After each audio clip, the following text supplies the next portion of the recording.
പ്രോഡക്റ്റുകളോ സർവീസുകളോ, correct ആയിട്ട് പറയുകയാണെങ്കിൽ പ്രോഡക്റ്റുകളോ സർവീസുകളോ market ചെയ്ത് അതിൽ നിന്ന് ഒരു ഇൻകം ജനറേറ്റ് ചെയ്യുന്ന നോൺ സാലറീഡ് വർക്ക് ഫോഴ്സ് ആണ് നമ്മൾ. നമ്മൾ ആരാണ് ഇന്ന് നമ്മൾ തിരിച്ചറിയാൻ പോകണം കേട്ടോ. നമ്മൾ ആരാണെന്നാണ് നമ്മൾ ഇന്ന് തിരിച്ചറിയാൻ പോണേ. ഒരു കമ്പനിയുടെ പ്രോഡക്റ്റുകളോ സർവീസുകളോ പേപ്പർ മാനേജാനും ഉണ്ടാ കയ്യില്? ഉണ്ടെങ്കിൽ നമുക്കൊന്ന് എഴുതിയാലോ? അല്ലെങ്കിൽ ചിലപ്പോൾ നമ്മൾ മറക്കും. ഒരു പേപ്പർ മാനൊക്കെ ഉണ്ടെങ്കിൽ ഒന്ന് എഴുതി വെച്ചാൽ അടിപൊളിയാവട്ടോ. അല്ലെങ്കിൽ നമുക്ക് ആരാണ് നമ്മളെന്ന് ചോദിക്കുന്ന സമയത്ത് ചില നേരത്തെ നമുക്ക് ഉത്തരം കിട്ടാതെ നമ്മൾ ബബാടിക്കും അല്ലേ? അപ്പൊ ഇന്ന് നമ്മൾ പഠിക്കുന്ന കാര്യം ഇതാണ്. ഒരു കമ്പനിയുടെ ഹലോ, എന്നെ കേൾക്കാമോ? എന്താണ്? ഓക്കെ. ഒരു കമ്പനിയുടെ പ്രോഡക്റ്റുകളെയോ സർവീസുകളെയോ നമ്മളുടെ നെറ്റ്വർക്ക് ഉപയോഗിച്ചുകൊണ്ട് മാർക്കറ്റ് ചെയ്ത് സെയിൽസ് എടുത്ത് അതിൽ നിന്ന് ഒരു ഇൻകം ജനറേറ്റ് ചെയ്യുന്ന നോൺ സാലറീഡ് വർക്ക് ഫോഴ്സ് ആണ് നമ്മൾ. എന്നുവെച്ചാൽ ആ കമ്പനിയിൽ നമുക്ക് സാലറി ഇല്ല, നമുക്ക് ശമ്പളം ഇല്ല, നമുക്ക് കിട്ടുന്ന ബെനിഫിറ്റ് എന്ന് പറയുന്നത് ഒരു കോമ്പൻസേഷൻ പ്ലാൻ ആയിരിക്കും. ഒരു കോമ്പൻസേഷൻ പ്ലാൻ എന്ന് വെച്ച് കഴിഞ്ഞാൽ നിങ്ങൾ എത്ര മാർക്കറ്റ് ചെയ്യുന്നോ അത്രയും സെയിൽസ് കിട്ടാനുള്ള സാധ്യത കൂടും. ആ സെയിൽസിനെ ആനുപാതികമാക്കിക്കൊണ്ട്, നമ്മൾ ചെയ്ത കച്ചവടത്തിന് ആനുപാതികമാക്കിക്കൊണ്ട് ഒരു കമ്പനിയുടെ പ്രോഡക്റ്റുകളോ സർവീസുകളോ വിറ്റുകൊണ്ട് അതിൽ നിന്ന് ഒരു റവന്യൂ ജനറേറ്റ് ചെയ്യുന്ന നോൺ സാലറീഡ് വർക്ക് ഫോഴ്സ് ആണ്. നോൺ സാലറീഡ് വർക്ക് ഫോഴ്സ് എന്ന് പറയുമ്പോൾ അർത്ഥം കറക്റ്റ് ആയിട്ട് മനസ്സിലായിണ്ടാവില്ലേ? ഒരു നോൺ സാലറീഡ് വർക്ക് ഫോഴ്സ്, രണ്ട് തരത്തിൽ വർക്ക് ഫോഴ്സുകൾ ഉണ്ടാവാം. സാലറീഡ് വർക്ക് ഫോഴ്സും ഉണ്ടാവും, നോൺ സാലറീഡ് വർക്ക് ഫോഴ്സും ഉണ്ടാവും. നമ്മൾ നോൺ സാലറീഡ് വർക്ക് ഫോഴ്സ് ആയിട്ട് വർക്ക് ചെയ്യുന്ന ഒരു ഇൻഡിപെൻഡന്റ് നെറ്റ്വർക്ക് മാർക്കറ്റിംഗ് പ്രൊഫഷണൽ ആണ് നമ്മൾ. ഇൻഡിപെൻഡന്റ് ഫോഴ്സ് ആണ് നമ്മൾ. ഇൻഡിപെൻഡന്റ് ഫോഴ്സ് എന്ന് വെച്ചാൽ നമുക്ക് ബോസ് ഇല്ല അല്ലേ, നമുക്കൊരു റിപ്പോർട്ടിംഗ് സിസ്റ്റം ഇല്ല, നമുക്കൊന്നുമില്ല. നമുക്ക് എന്ത് ചെയ്യാം? സർവത്ര ഫ്രീഡം ആണ്. ഈ സർവത്ര ഫ്രീഡം ആണ് നമ്മുടെ പ്ലസ് പോയിന്റും നമ്മുടെ ശാപവും അല്ലേ? കാരണം എന്താ? നമ്മൾ പണിക്ക് പോയില്ലെങ്കിൽ ആരും ചോദിക്കാൻ വരൂല.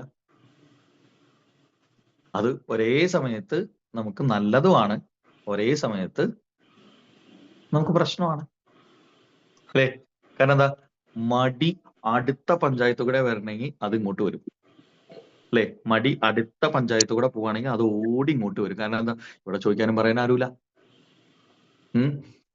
ലീഡർമാരൊക്കെ ഉണ്ട്, പക്ഷെ അവരൊക്കെ നമുക്ക് ടാക്കിൾ ചെയ്യാലോ. കാരണം എന്താ? ലീഡർമാർക്കൊക്കെ ചില പരിധികളില്ല. ലീഡർമാർക്ക് മാക്സിമം എന്താ പറയാ, പോടോ പണിക്ക് പോടോ, നിങ്ങൾ എന്തെങ്കിലും ചെയ്യേ, നിങ്ങൾക്ക് ജയിക്കണ്ടേ എന്നൊക്കെ പറയുമ്പോൾ നമ്മൾ മനസ്സിൽ പറയും അത് താൻ ആദ്യം പോയി ചെയ്ത് കാണിക്കുന്നത്, ഞാൻ ഇവിടെ അല്ലെ? ഇങ്ങനെയൊക്കെ നമുക്ക് പറയാനുള്ള ഫ്രീഡം ഇവിടെ ഉള്ളത് കൊണ്ട് ഇവിടുത്തെ പ്രശ്നം ഇതാണ്. നമുക്ക് ഇവിടെ ഒരു ഫ്രീഡം, ചില സമയത്ത് നമുക്ക് ഫ്രീഡം കൂടുതലാണ്. ആ ഫ്രീഡത്തെ മിസ്യൂസ് ചെയ്താൽ എന്തുണ്ടാവും? റിസൾട്ട് ഉണ്ടാവില്ല. Simple logic. അപ്പൊ നമ്മൾ ഈ ചെയ്യുന്ന കാര്യം എന്താണെന്ന് കൃത്യമായിട്ട് മനസ്സിലാവും. അപ്പൊ ഇവിടെ നമുക്ക് വരുന്ന ഏറ്റവും വലിയ പ്രോബ്ലം എന്താണെന്നറിയോ? ഈ ഫ്രീഡത്തിനെ മിസ്യൂസ് ചെയ്യപ്പെടുമ്പോൾ ഒരു സെൽഫ് ഡിസിപ്ലിനിലൂടെ മാത്രമേ ഇതിനെ നമുക്ക് ഓവർടേക്ക് ചെയ്യാൻ പറ്റുള്ളൂ, അല്ലെങ്കിൽ ഓവർകം ചെയ്യാൻ പറ്റുള്ളൂ. ഒരു സെൽഫ് ഡിസിപ്ലിൻ ഇല്ലാത്ത ഒരാളെ സംബന്ധിച്ചിടത്തോളം ഒരു കാരണവശാലും ഇതിനെ ഓവർകം ചെയ്യാൻ കഴിയില്ല. കാരണം എന്താ? നമ്മുടെ ചുറ്റുവട്ടത്തിലുള്ള കൂടുതലും ആളുകളും പണിക്ക് പോവുക എന്ന് പറയുന്ന ആളുകളല്ല. പണിക്ക് പോകണ്ട, നമുക്ക് വേറെ എവിടേക്കെങ്കിലും പോവാം എന്ന് പറയുന്ന ആളുകളാണ് കൂടുതലുള്ളവർ അല്ലേ? നമ്മുടെ കൂടെ ആളുകൾ, നമ്മുടെ ഫ്രണ്ട്സിൽ ഒന്ന് എടുത്ത് നോക്കിയേ, എടാ നീ ജയിക്കണടാ, നീ ഇങ്ങനെയൊന്നും പോയാൽ പറ്റില്ലടാ, നിന്റെ കുടുംബം നീ കുറച്ചും കൂടി നന്നായി നോക്കണടാ, കുറച്ചും കൂടി നന്നായി ഇൻകം ഉണ്ടാക്കണടാ എന്ന് പറയുന്ന എത്ര സുഹൃത്തുക്കളുണ്ട്? അതോ ഇന്ന് പോകണ്ടടാ, ഇന്നിപ്പോ നാളെ നമുക്ക് പോവാം, ഇന്ന് നമുക്ക് വേറെ സിനിമയ്ക്ക് പോവാം, ഇന്ന് നമുക്ക് അടിച്ചു പൊളിക്കാം, ഇന്ന് നമുക്ക് വേണമെങ്കിൽ വേറെ എങ്ങനെയെങ്കിലും പോവാം എന്ന് പറയുന്ന ആളുകളാണോ കൂടുതൽ? അതോ പണിക്ക് പോകണം എന്ന് പറയുന്ന ആളുകളാണോ? അവിടെയാണ് ഈ പ്രശ്നം കിടക്കുന്നത് അല്ലേ? നമ്മുടെ സൗഹൃദങ്ങളിൽ കൂടുതലും ഫൺ എലമെന്റിന് ഇമ്പോർട്ടൻസ് കൊടുക്കുന്ന ആളുകളായിരിക്കും കൂടുതൽ. നമുക്കൊന്ന് അടിച്ചു പൊളിക്കണം, കുറെ നാളെ കണ്ടിട്ട് ഒന്ന് കൂടണ്ടേ, ഒന്ന് തകർക്കണ്ടേ എന്നൊക്കെ പറയുന്ന ആളുകളായിരിക്കും കൂടുതൽ. അല്ലാതെ നീ നിന്റെ കുറി അടച്ചോടാ, നിന്റെ ലോൺ ഈ മാസത്തെ അടച്ചോ, നീ എന്ത് കളിയാ കളിക്കുന്നത്, വേഗം പോയിട്ട് പണിക്ക് പോയിട്ട് കുറച്ച് പൈസ ഉണ്ടാക്കിയിട്ട് ലോൺ അടയ്ക്ക് എന്ന് പറയുന്ന എത്ര സുഹൃത്തുക്കളുണ്ട് കൂടെ?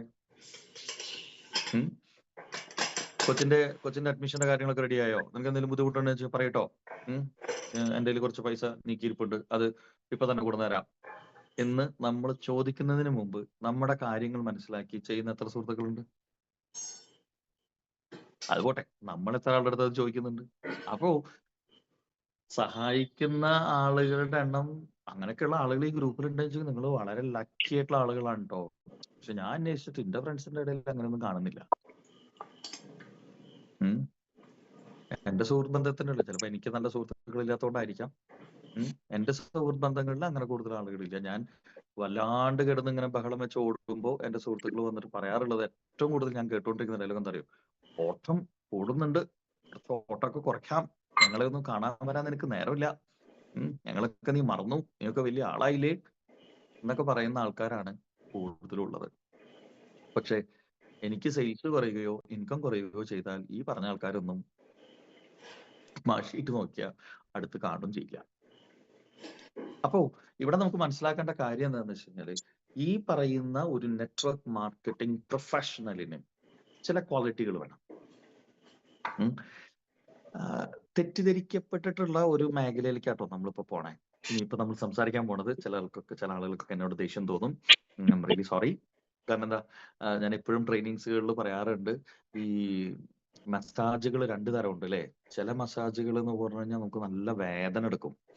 ഈ നീർക്കെട്ടൊക്കെ ഇങ്ങനെ പൊട്ടിച്ച് കളയുവര്. ഞാനിങ്ങനെ എവിടെയൊക്കെ പോകാറുണ്ട്, ഈ ആയുർവേദ മസാജുകൾ ഇങ്ങനെ അതിലേക്കൊക്കെ പോകും. ഈ കർക്കിടക മാസത്തിലൊക്കെ ഉണ്ടാവുമല്ലോ. എന്റെ അമ്മോ, കണ്ണിന്ന് വെള്ളം വരും, കരച്ചിൽ വരും നമുക്ക്. കാരണം വെച്ചാല് നമ്മുടെ വേദനകളൊക്കെ എവിടെയാന്നുള്ളത് അവരുടെ അടുത്ത് പറയുന്നും വേണ്ട. അവരൊന്ന് കൈ ഓടിക്കുമ്പോഴേക്കും അവർക്ക് മനസ്സിലാവും എവിടേക്കാണ് നീർക്കെട്ട്, എവിടേക്കാണ് പ്രശ്നങ്ങൾ. അതൊക്കെ ഉമ്മാര് പിടിച്ചങ്ങോട്ട് ഉടയ്ക്കും. ഞാൻ പറയാം, എന്റെ പൊന്നു ഭായി, കാശ് തന്ന ആളാണ് ഞാൻ, എന്നെന്തിനാ ഇങ്ങനെ ദ്രോഹിക്കണേന്ന് ചോദിക്കുമ്പോ, എന്റെ പൊന്നു സാറേ അവിടെയൊക്കെ നീർക്കെട്ടാണ്, അതൊക്കെ പൊട്ടണം എന്നൊക്കെ പറഞ്ഞിങ്ങോട്ട്. അതാണ് ശരിക്കുള്ള മസാജ് അല്ലേ. മറ്റേത് വെറുതെ സുഖിപ്പിക്കലാണ്. അതുകൊണ്ട് വലിയ ഗുണമൊന്നുമില്ല ശരീരത്തിന്. അപ്പൊ ഈ പറഞ്ഞ പോലെ ഞാനിവിടെ വന്നിട്ട് നിങ്ങളുടെ അടുത്ത് വന്നിട്ട് സുഖിപ്പിച്ചിട്ടൊക്കെ എനിക്ക് പോവാം. കമോൺ ഗൈസ്, പൊളിക്ക് ഗൈസ്, മലേഷ്യ തുടങ്ങി ഗൈസ്, നമുക്ക് മലേഷ്യ പോണ്ടേ ഗൈസ് എന്നൊക്കെ പറഞ്ഞിട്ട് ഇവിടുന്ന് ചാടി കളിച്ച് അങ്ങോട്ട് വേണമെങ്കിൽ പോവാം. അതല്ലല്ലോ ആവശ്യം. അപ്പം നിങ്ങൾക്ക് കുറച്ച് വേദനയൊക്കെ വരണം അല്ലേ, ഞാൻ പറയുന്നത് എവിടെയെങ്കിലുമൊക്കെ കൊള്ളണം. അങ്ങനെ കൊള്ളുമ്പോഴാണ് നമ്മൾ ക്ലിയർ ആവുക. അപ്പോൾ 2 തരത്തിലാണ് നെറ്റ്വർക്കേഴ്സ് ഈ കാര്യങ്ങളെ അഭിസംബോധന ചെയ്യാം. എന്ന് വെച്ചാൽ നമ്മൾ നേരത്തെ പറഞ്ഞ ആ ക്വാളിറ്റി അല്ലെ, ഒരു നെറ്റ്വർക്ക് മാർക്കറ്റിംഗ് എക്സ്പേർട്ടിന്റെ ക്വാളിറ്റി എന്ന് പറയുന്നത് 2 തരത്തിലാണ്. ഒന്ന്, ചില ആളുകൾ ലൈഫ് സ്റ്റൈൽ കൂട്ടാൻ വേണ്ടി കിടന്ന് ഓടുവാണ്. അപ്പൊ ഒരു പേപ്പർ പെൻ എടുത്തിട്ട് ഒന്ന് എഴുതി വെക്കുക. ഒരു സൈഡിൽ ലൈഫ് സ്റ്റൈൽ എന്ന് എഴുതുക, ഒരു സൈഡിൽ ലൈഫ് സ്കിൽ എന്ന് എഴുതുക. എഴുതിയേ. ചില ആൾക്കാരൊക്കെ എന്നെ കണ്ണുർട്ടി കാണിക്കുകയാണല്ലോ, എഴുതണമൊന്നുമില്ലല്ലോ, എന്താ വന്നിട്ട് എന്താ കുട്ടികളെന്താ കുഞ്ഞു കുട്ടികളാണോ ഇങ്ങനെ എഴുതി പഠിക്കാനൊക്കെ, ഇത് എന്തിനാ എഴുതാൻ പറയണെന്നറിയോ? ഇത് കഴിഞ്ഞിട്ട് നമ്മൾ വീണ്ടും നമ്മൾ പഴമണിക്ക് പോകുമല്ലോ, അപ്പൊ നമ്മളിന്ന് കാലത്ത് എന്താ പറഞ്ഞതെന്നുള്ളത് മറക്കുമല്ലോ. അപ്പൊ അത് മറക്കാതിരിക്കാൻ വേണ്ടിയിട്ടാണ്. ഒന്ന് ലൈഫ് സ്റ്റൈലാണ്, ദി അതർ വൺ ലൈഫ് സ്കില്ലാണ്. അപ്പൊ ഈ ലൈഫ് സ്റ്റൈലും ലൈഫ് സ്കില്ലും തമ്മിലുള്ള വ്യത്യാസം എന്താണെന്ന് വെച്ചാൽ, ലൈഫ് സ്റ്റൈൽ എന്ന് പറഞ്ഞാൽ നമ്മൾ നല്ല ചന്തമായിട്ട് നടക്കുക അല്ലെ, നല്ല വേഷം ധരിച്ച് നടക്കുക, നന്നായി ഷർട്ടൊക്കെ ഇൻസൈഡ് ഒക്കെ ചെയ്ത് ആണുങ്ങളാണെങ്കിൽ അല്ലെ, നല്ല കുട്ടപ്പനായി നല്ല പൗഡറൊക്കെ ഇട്ട് സ്പ്രേ ഒക്കെ അടിച്ച് ആളുകളുടെ മുന്നിൽ നല്ല സ്റ്റൈലായിട്ട് നല്ല എന്താ പറയാ, അങ്ങനെ നടന്ന പ്രൊഫഷണലായോ? അങ്ങനെ നടന്ന പ്രൊഫഷണലായോ? ആയില്ല. അതിന്റെ പുറംഭാഗം മാത്രമേ നന്നായുള്ളൂ അല്ലേ. നമ്മളതിന്റെ പുറംഭാഗം മാത്രമേ നന്നായുള്ളൂ. മോടി കൂട്ടി എന്ന് വെച്ച് കഴിഞ്ഞാൽ നമ്മൾ നന്നായി കഴുകി വൃത്തിയാക്കി ഒരു കാറിനെ നമ്മൾ എടുക്കുകയാണെങ്കിൽ ആ കാറ് നന്നായി തുടച്ച് വൃത്തിയാക്കി നല്ല സ്പ്രേ ഒക്കെ അടിച്ച് ഒട്ടപ്പനാക്കി. പക്ഷെ അതിൽ എഞ്ചിൻ വർക്ക് ചെയ്യണില്ലെങ്കിലോ, പോയില്ലേ അല്ലേ. ഫെറാറിയുടെ രൂപവും 800ന്റെ എഞ്ചിനാണ് ഉള്ളിൽ ഇരിക്കണമെങ്കിലോ സ്പീഡ് ഉണ്ടാവില്ല, പെർഫോമൻസ് ഉണ്ടാവില്ല. പുറത്തുനിന്ന് നോക്കുമ്പോൾ എന്റെ അമ്മേ റോൾസ് റോയ്സ് പോലെ തോന്നണം, പക്ഷെ ഉള്ളില് എഞ്ചിനും പോയി, വർക്ക് ആവണമില്ല, വണ്ടി ഓടണമില്ല, ഇത് സ്റ്റാർട്ടായിട്ട് തന്നെ കാലം കുറെ ആയി എന്ന് പറഞ്ഞാൽ ഇതേപോലെയാണ്. ഇതിന്റെ എഞ്ചിനാണ് ലൈഫ് സ്കില്ലുകൾ, ഇതിന്റെ ബോഡിയാണ് ലൈഫ് സ്റ്റൈല് അല്ലെ. ഒരു കാറിന്റെ ബോഡി എന്ന് പറയുന്നത് അതിന്റെ ഭംഗിയാണ്. ചില ആളുകൾ കാറ് വാങ്ങുമ്പോൾ സെലക്ട് ചെയ്യുക എഞ്ചിനും അതിന്റെ പവറൊക്കെയാണ് അല്ലെ. അതിന് എത്ര ടോർക്ക് കിട്ടും, അതിന് എത്ര മൈലേജ് കിട്ടും, അതിന്റെ എഞ്ചിന്റെ പവർ എത്രയാണ്, അതിന് എത്ര സ്പീഡ് കിട്ടും, എത്ര ഗിയർ ഉണ്ട്, ഇങ്ങനെയൊക്കെ നോക്കിയിട്ടായിരിക്കും അതിന്റെ സേഫ്റ്റി ഫീച്ചേഴ്സ്, അതിന് എത്ര എയർ ബാഗ്സ് ഉണ്ടാവും, അതിന് നമ്മൾ വണ്ടി ഇടിച്ചാൽ നമുക്ക് ഉള്ളിലോട്ട് ഇമ്പാക്ട് ഉണ്ടാവോ, ഇതൊക്കെ നോക്കിയിട്ടാ ചില ആളുകൾ വണ്ടി സെലക്ട് ചെയ്യാം. ചില ആളുകൾക്ക് ഇതൊന്നും പ്രശ്നമില്ല. ബ്യൂട്ടി, അതിന്റെ ഭംഗി അല്ലേ, അതിന്റെ ഷേപ്പ് കണ്ടോ, അതിന്റെ ഹെഡ്ലൈറ്റ് കണ്ടോ, അതിന്റെ ബോഡി കണ്ടോ, അതിന്റെ ഇത് കണ്ടോ.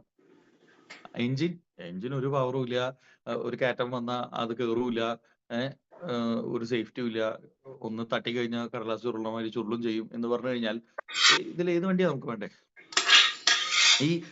ഈ പുറം നന്നാക്കി നടന്നു കഴിഞ്ഞാൽ നെറ്റ്വർക്കർ ആവൂല. പുറം നന്നാക്കി നടന്നാൽ നെറ്റ്വർക്കർ ആവൂല. ഈ പുറം നന്നാക്കുന്നതിന്റെ ഭാഗമായിട്ടാണ് നമുക്ക് ഈ ചില മോട്ടിവേഷൻ സാധനങ്ങൾ പുറത്തോട്ട് വരാം. മോട്ടിവേഷൻ. പക്ഷെ ഈ ജനങ്ങളുടെ പ്രത്യേകത എന്താ അറിയോ? നമ്മുടെ നാട്ടിലുള്ള ജനങ്ങളുടെ പ്രത്യേകത എന്താ അറിയോ? ഭയങ്കര ഒബ്സർവേഷൻ പവർ ആണ് അവർക്ക്. നമുക്കൊരു ചെറിയൊരു ഗെയിം കളിച്ച് നോക്കാം. നിങ്ങളുടെ നാട്ടിലുള്ള ഏറ്റവും വലിയ പണക്കാരൻ ആരാണെന്ന് ഒന്ന് മനസ്സിലേക്ക് കൊണ്ടുവന്നേ. നിങ്ങളുടെ നാട്ടിലുള്ള ഏറ്റവും വലിയ പണക്കാരൻ, നാട്ടിൽ വെച്ച് നിങ്ങളുടെ വീടിന്റെ തൊട്ടടുത്തുള്ള ഏതോ ഒരു പണക്കാരൻ മനസ്സിൽ വന്നില്ലേ? മനസ്സിൽ വന്നില്ല. അയാളുടെ ബാങ്ക് അക്കൗണ്ട് നമ്മൾ കണ്ടിട്ടുണ്ടോ? ഇല്ല. അയാളുടെ ഇൻകം എത്രയാണെന്ന് കണ്ടിട്ടുണ്ട്? അയാൾ എത്ര ടാക്സ് അടയ്ക്കേണ്ടത് നമ്മൾ കണ്ടിട്ടുണ്ട്? പിന്നെ എങ്ങനെ നമുക്ക് മനസ്സിലായി അയാൾ കാശുകാരനാണെന്ന്? അതാണ് നമ്മുടെ കഴിവ്. അയാളുടെ ഇൻകം ടാക്സ് അടയ്ക്കണതോ അല്ലെങ്കിൽ അയാളുടെ ബാങ്ക് സ്റ്റേറ്റ്മെന്റോ അയാളുടെ CA-കാരനോ ഒന്നും ആവണ്ട, നമുക്ക് മനസ്സിലായി. രണ്ടാമത്തെ ഒരു ആളെയും കൂടി നമുക്ക് നമ്മുടെ നാട്ടിൽ നിന്ന് പിടിക്കണേ. ഒരാളെയും കൂടി നമ്മൾ ഇപ്പൊ കണ്ട ആള് റിച്ച് ആണ്, അയാള് ഫിൽത്തി റിച്ച് ആണ്, അയാളുടെ കയ്യിൽ കാശുണ്ട് എന്ന് നിങ്ങൾക്കറിയാം. ഇനി കാശില്ല, പക്ഷെ കാശുള്ള പോലെ ജാട കണിച്ച് നടക്കണ ഒരുത്തനില്ലേ നിങ്ങളുടെ നാട്ടില്? അവന്റെ പൈസയൊന്നുമില്ല, പക്ഷെ അവന്റെ നടത്തവും പാടും പന്തിയും കണ്ടാൽ തോന്നുന്നു ഏതോ വലിയ കാശുകാരനാണെന്ന്. അങ്ങനെ ഒരുത്തനെയും നമ്മളിപ്പോ കണ്ടുപിടിച്ചു. ഇതെങ്ങനെയാ പറ്റിയേ? അവന്റെയും അക്കൗണ്ട് ഒന്നും നമ്മൾ കണ്ടിട്ടില്ല. അവന്റെയും എന്താ പറയാ, ഇൻകം ടാക്സ് അടച്ചതോ അല്ലെങ്കിൽ അവന്റെ GST അടച്ചതോ അല്ലെങ്കിൽ അവന്റെ ബാക്കിയുള്ള കാര്യങ്ങളോ ഒന്നും, പക്ഷേ നമുക്കത് കാണാൻ പറ്റി. റൈറ്റ്? ഓക്കെ. ഇനി മൂന്നാമതൊരാളെയും കൂടി നമ്മൾ നമ്മുടെ നാട്ടിൽ നിന്ന് കണ്ടുപിടിക്കാൻ പോവാണേ. ഒരു പുത്തമ്പണക്കാരനില്ലേ നിങ്ങളുടെ നാട്ടില്? ഒരു പുത്തമ്പണക്കാരൻ. ഇതിപ്പോ റീസെന്റ്ലി കാശായത്. വെച്ചാൽ ഇവന് പാരമ്പര്യമായിട്ട് പൈസയൊന്നുമില്ല, പെട്ടെന്ന് എന്തൊക്കെയോ ചെയ്തപ്പോ, അപ്പൊ നമ്മുടെ നാട്ടിൽ അവിടെ ഇരുന്നിട്ട് നമ്മളിങ്ങനെ പറയും, എന്താ